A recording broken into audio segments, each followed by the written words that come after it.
All right. Make sure that's on there. All right, so we're gonna do our third class on the laws of family purity, and it's pretty much just an overview of it. And I'm gonna try to see if I can play this. I don't know if it's gonna let me play the video, but I'll because I thought it was just a really beautiful piece of what like the benefits are, because a lot of people look at the laws and so forth and what it involves and think very negatively about it. So when they hear initially just as I don't know how much you know or how much people listening know. So like basically the laws of family purity are during a woman's menstrual cycle, her and her husband physically separate. So there's two separate beds, like there's no physical touch whatsoever for about roughly 12 days, depending. And that's under normal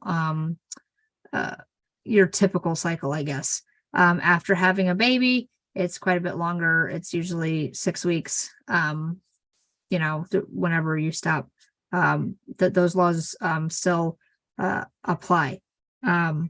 And depending on how your cycle is, if you have other issues you're working through, it depends on how you do it. But basically, you go through that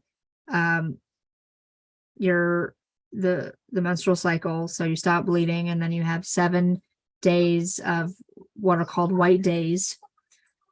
Hang on a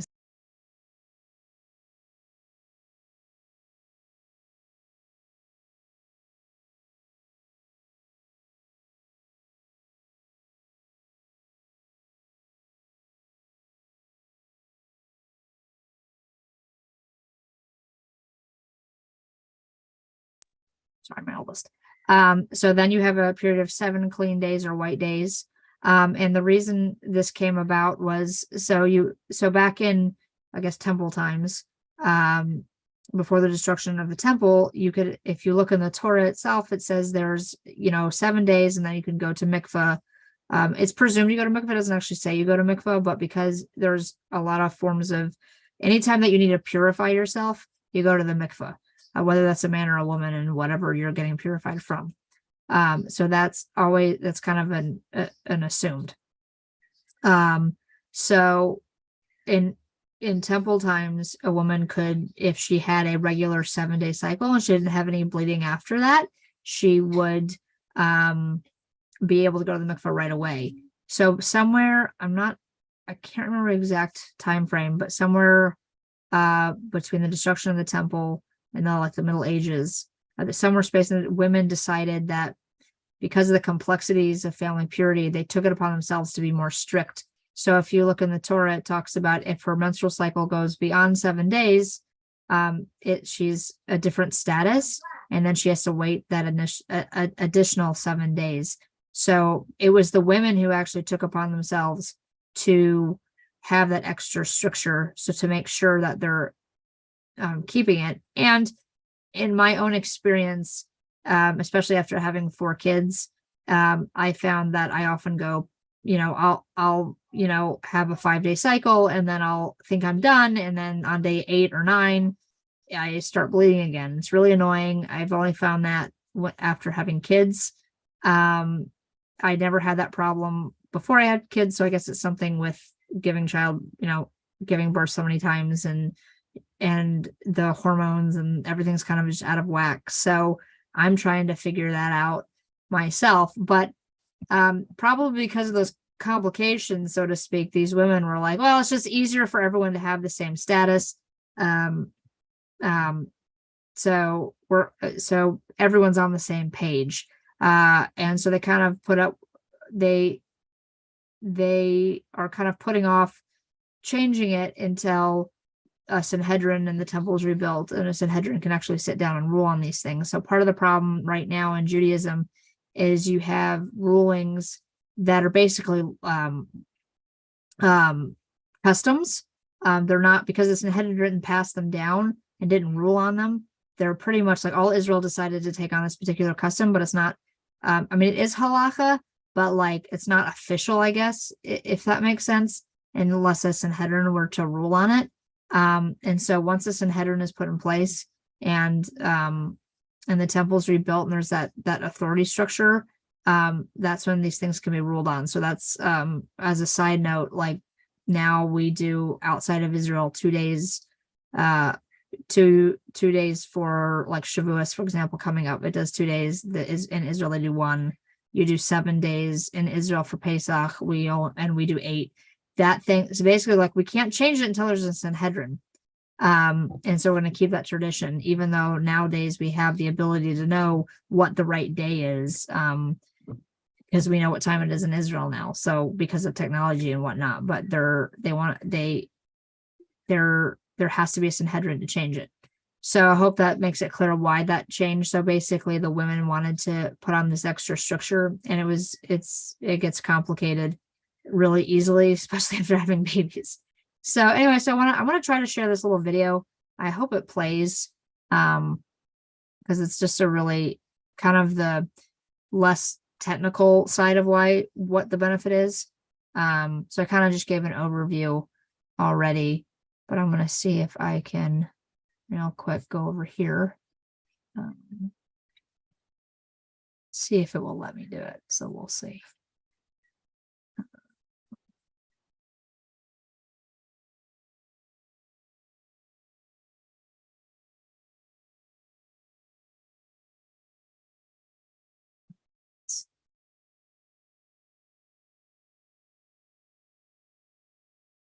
Jewish family purity laws are somewhat complex, but they have one very simple underlying message.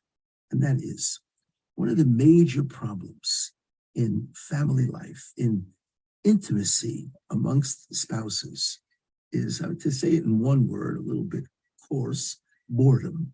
After a while, it's the same thing over and over again, the same person over and over again. And sometimes it gets a little bit dull.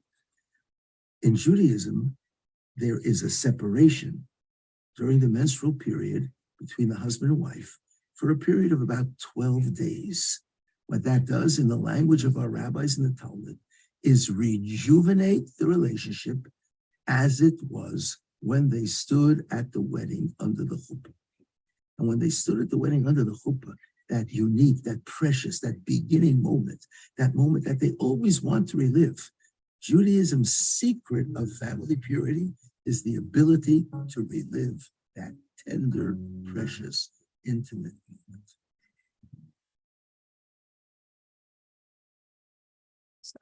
moment. Okay.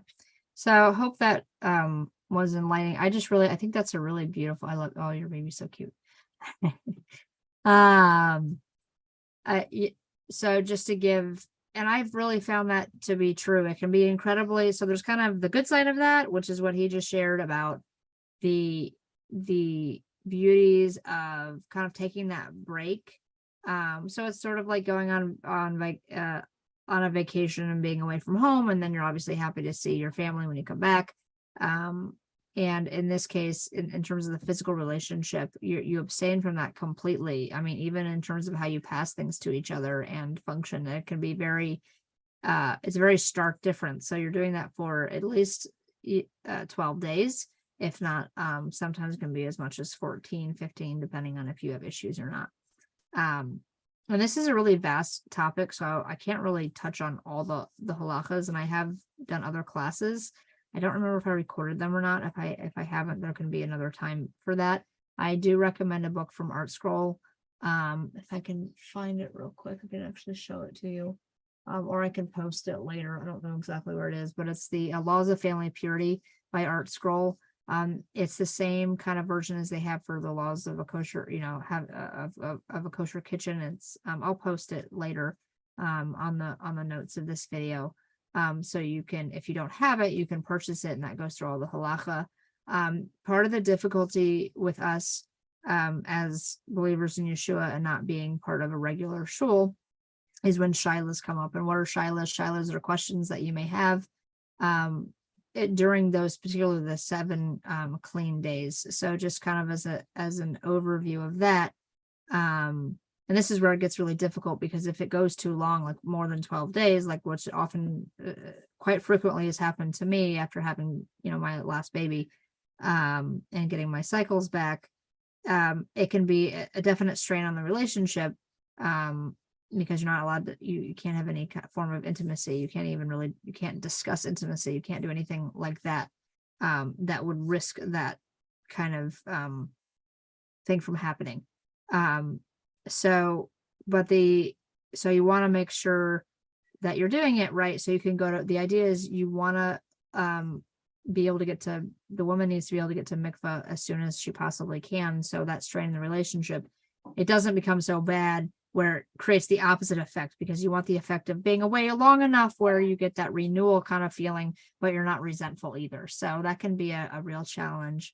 And so you want to learn how to abide by the laws so that you're able to know what the leniencies are. But when you have shilas, person usually has a Rav to go to. I have found anonymous ways to have questions. So there's a website, which again I'll post on the video, where you can actually anonymously submit questions to women, and I think it's centered in Israel, and you can anonymously submit questions there that you have. There's also free online courses, like to get into the really nitty gritty details of it. Usually when Jewish women get married, they have a kala teacher who goes through all these family purity laws. And then the chazan, or the man getting married, will have his teacher teach him the things, as well. But it's really the mitzvah of the woman to make sure that it happens, because the woman is the one who declares that she's a nida, which whether she actually is or isn't, if she says it and she doesn't take it back within like 3 seconds, she has to do the whole process, even if she was using it as in an argument. So you don't want to use it in an argument, or you're going to get into a real pickle. It's the wrong way to use it if you're mad at your husband. But in terms of the 7 clean days, or white days, they call them, you have to determine that your bleeding is stopped. And how you do that is you have bedikas, and they're basically, I buy a pack of them, and I think you can order them online. They don't even, they're little square, thin pieces of cotton, white pieces of cotton. I actually heard also, if you don't have the ability for whatever reason to get those, if you're not in a community, you can actually just take a clean t-shirt and cut it up. I actually had a woman told me she actually did that in an emergency because she was traveling and she wasn't in a Jewish community. So you can do that. It just has to be a cotton, clean, white piece of cotton. So, but it's much easier to be able to order or get the bedika cloths in a Jewish community, because they're already like the perfect size. So you basically have to insert it inside yourself and feel go in a circle around the cervix, and then if there's no red and you've determined that your bleeding is stopped, it has to be a minimum of 5 days. Usually women can't get a clean one until day 6 or even day 7, depending on and how heavy their cycles are. But once you have that clean bedika, then you have to, I believe it's like right before sunset.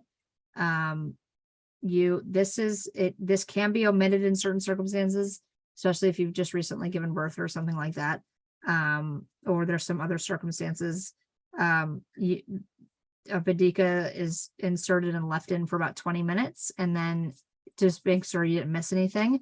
And then if those are both good, then the next morning you can start your 7 clean days. You put white sheets on your bed, you put white underwear on. If you don't do the white sheets, you got to have the white underwear at a minimum.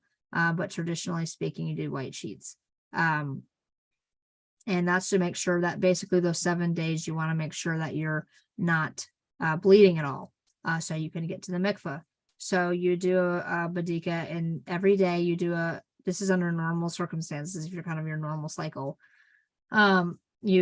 You do a bedika in the morning when you wake up. It has to be during the day. It can't be at night. And then before sunset at night, you do it twice a day, each day. Under extenuating circumstances, such as your body's really sensitive, and if you mess around in there too much, you start bleeding again, which can happen. Sometimes you can get a leniency where it says you can do on day 1 and day 7, and then you can go to mikvah and skip the ones in between. But it really depends on your circumstance. And so I've also found, like I said, if you have questions, there are resources online to do anonymous questions. I've even called a number. They have a phone number that you can actually call, and I think it's pretty close to 24/7.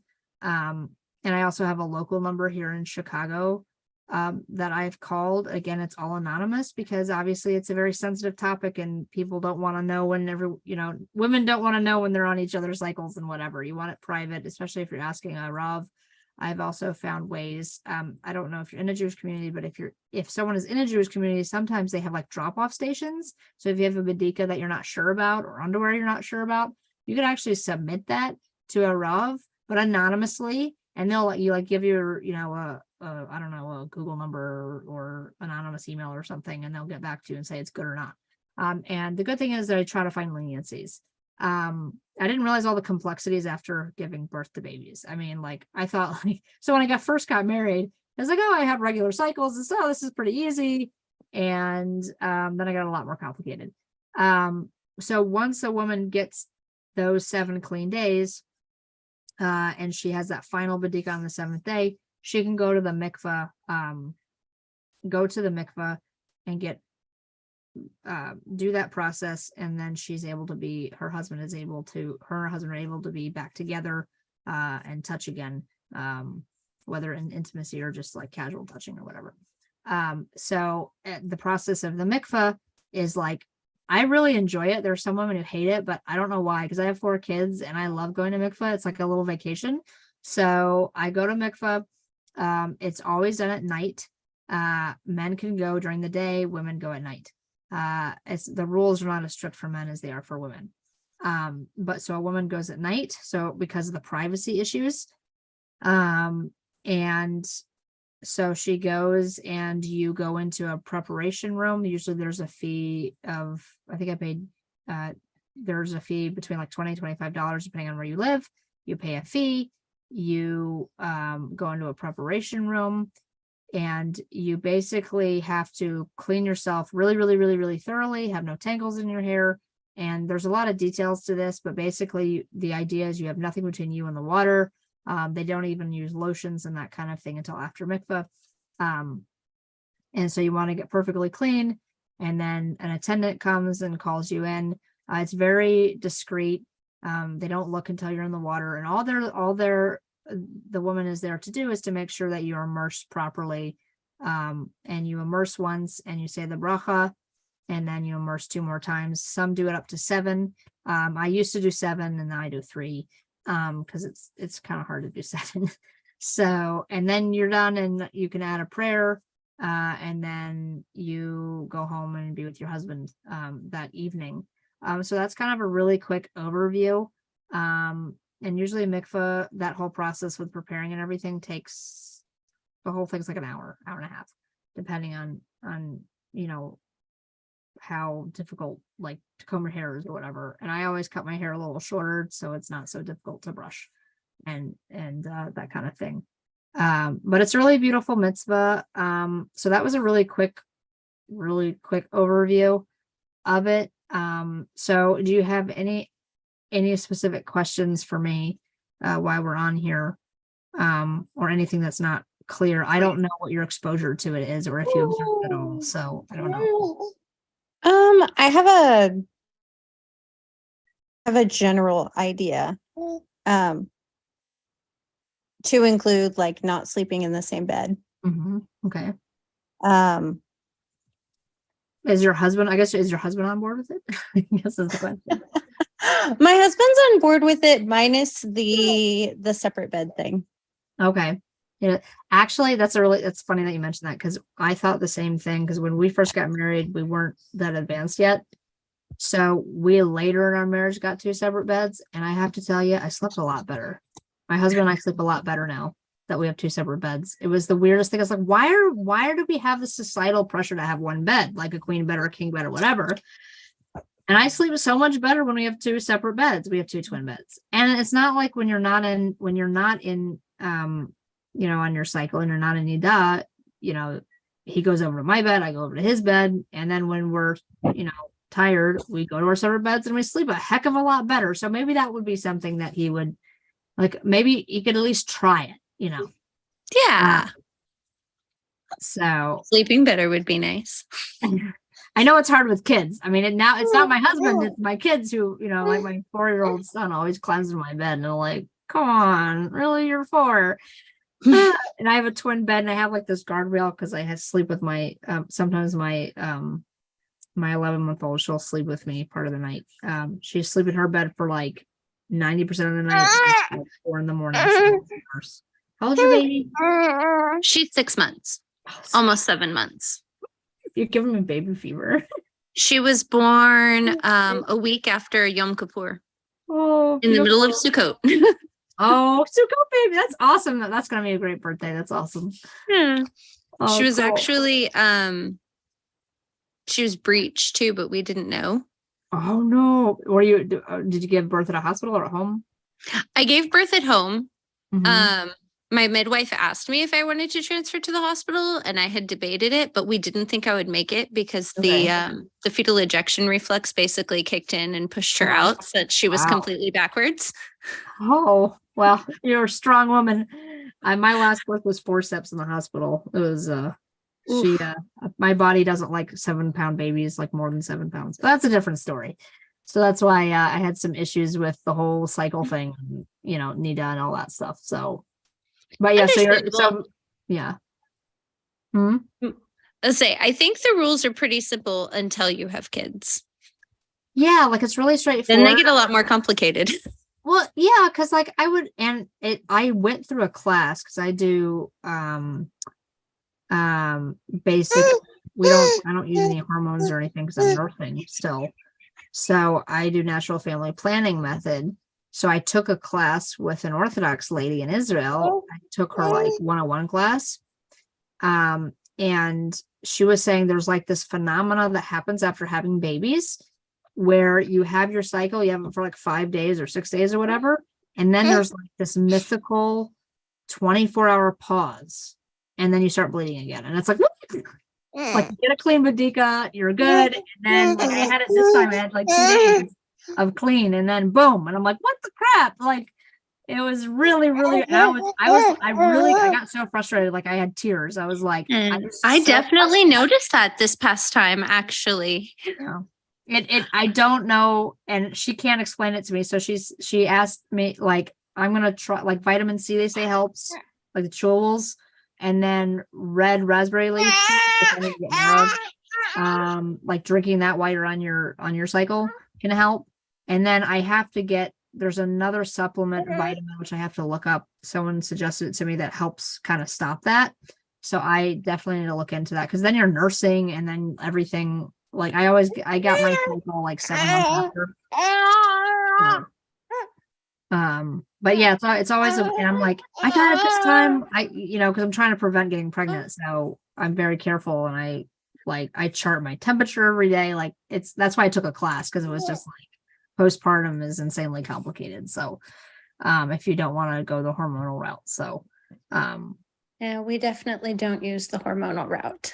Yeah, well then I felt like she told me it can cause cancer, or make you the chances of ovarian cancer. It can actually shrink your ovaries. It does a horrible, and it can make it difficult to get pregnant in like the medical community. Like she's a doctor. She's not just some person teaching this. She's actually a functional medicine doctor in Israel, who really specializes in and she's an Orthodox Jewish woman, so she can deal with the halacha. So it's really interesting. So the concepts are really simple, but then when you actually try to put them into practice, like you said, like it can get really complicated after having babies.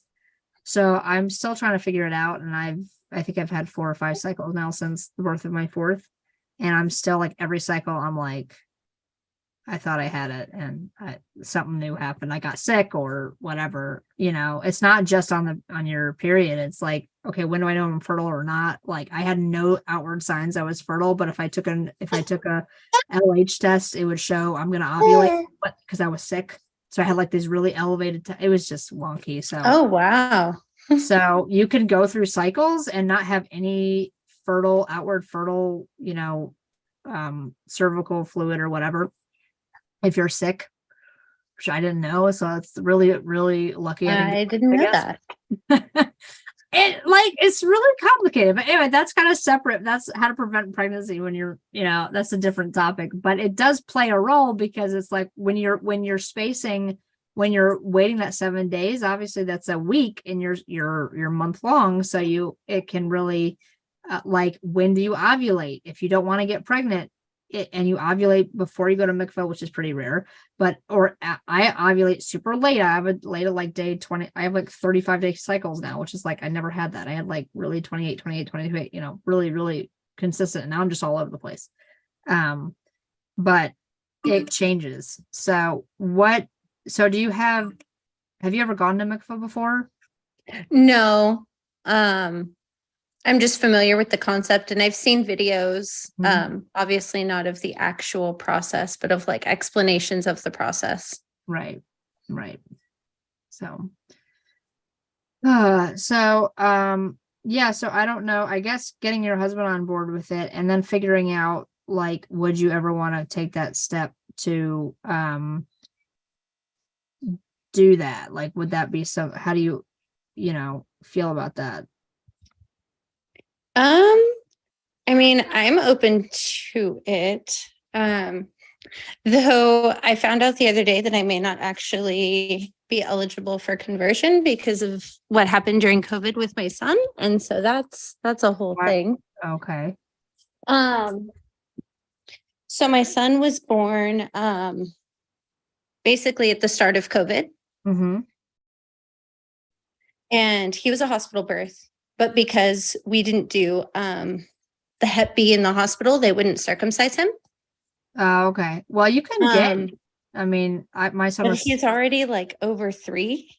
Oh, okay. And still isn't because we couldn't find anybody who would do it during COVID. Wow. Okay. And my son was lived born in the middle of there, so we didn't have a community. And so medically they wouldn't do it because it wasn't like necessary for them. Right. That's a challenge. I mean, I'm sure that would be that's a challenge. It's not, I mean, there are grown men who've never had it done either and they convert. So like, it is possible. It's possible. I just don't know how I would explain it to my son in a way that wouldn't be traumatic either. Right. Yeah. Maybe waiting until he's a little older. I don't know. That's out of my league. My son got brisked by a mohel in New York, but that was way before COVID, so it wasn't an issue. I have his little certificate or whatever. So, I mean, we have one here that even if you're not an Orthodox family, he will the mohel will do a bris for you. But how do you like a 3-year-old? Yeah, I can see why that would be difficulty. Yeah, he said no. He said he doesn't do over 9 months. Okay. He said he has a colleague who might, if I'm willing to call. But at this point that they may actually recommend if we have it done to have it done surgically. Right, surgically, yeah, probably. So then that's a whole other thing. Yeah, I think they would have with that old, but that's out of my league. But it's not something that can't be overcome. No, it's not. It's just something that I didn't realize would be a hindrance. Right. Yeah, well, yeah, I guess I got lucky with that one because my son was already brisked, and so we just had to dunk him. So my oldest is just right, not my youngest son. Right. Well, I mean, that's a challenge. I mean, I wish I could help. I'll have to ask around about that. Like, how would you do that? But that's a different topic. But I guess figuring out the conversion thing is really the first step because you're not obligated to keep family purity unless you just want to like start practicing. But if you don't have the ability to go to mikvah, you can only do part of it. But it's getting the husband on board and then kind of figuring out that conversion thing. too. So Yeah, because there's no like mikveh at home, right? Like when people no, talk about that, like that doesn't actually count. that doesn't work, because the reason it doesn't work is because it has to be with women, because it has to be living water, which has to be like from a natural source, such as like rainwater. So in a mikveh, you have a little bore that goes into the mikveh, and if you were to look behind the scenes, you would see like stone things where rainwater, they have a way to collect rainwater, and so part of the mikveh is filled up with rainwater, and then they fill the rest of it with regular, like, tap water and warm it up that way. But it has to be a certain amount wow. of living water, which Okay. comes from a natural source such as rain. So you can't just fill up your bathtub. And it's also a certain amount. You have to have 40 sayas, and no bathtub I've ever seen, unless it's like a hot tub, has 40 sayas of water, which it's enough to basically stand in. So like if I were to go all the way down in the mikveh, it would be covering my head, because it's a lot of water. So yeah, it can't be done at home. You can do it in a lake. I do know women who are not in a Jewish community, but want to practice, Jewish women who want to practice family purity, and they'll actually go find a lake. Definitely live near lake. So if you live near a lake, you could actually practice it then. And the tricky part is going at night, and you're not wearing any clothes. So that might be. I actually mikvahed in a lake right before my wedding, because we weren't part of a Jewish community, or we didn't have access to a mikveh, and so I got married, and hadn't converted yet, so we made a lot of boo-boos. Like I should have converted before we got married, but we didn't know, because But aside from that, I wanted to do the mikveh, so I dunked in a lake in March. It was freezing, but I did it. So women do it. And that's it can be done. It. Huh? So they can be done. Yeah, it can be done. I'm not saying it's easy, and I wouldn't recommend doing it in February, but generally speaking, I'm if you find a rabbi who's willing to work with you, and it's tough, like it took me a long time to find a rabbi to work with me. I went through an entire Orthodox conversion class. And then I had to find a rabbi who would convert me as a believer. So, and I found one miraculously, and I'm still in touch with him. But that's very rare, and the Orthodox everyone's always trying to get his information, so I don't publicly share it. So because they would, shred him, and his conversions are accepted in Israel. So like, I don't care what the Orthodox say. Like, okay, fine, I can still go to Israel and whatever. And you're going to make Aliyah. We could, yeah. So he's been in Israel. The rabbi's been in Israel. I think he's back now, but he was in Israel for a while fighting the different.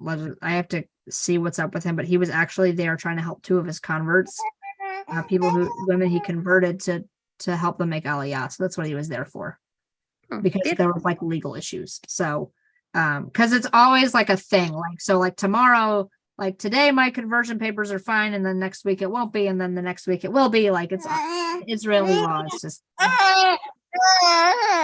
But with that, I'm done with the overview.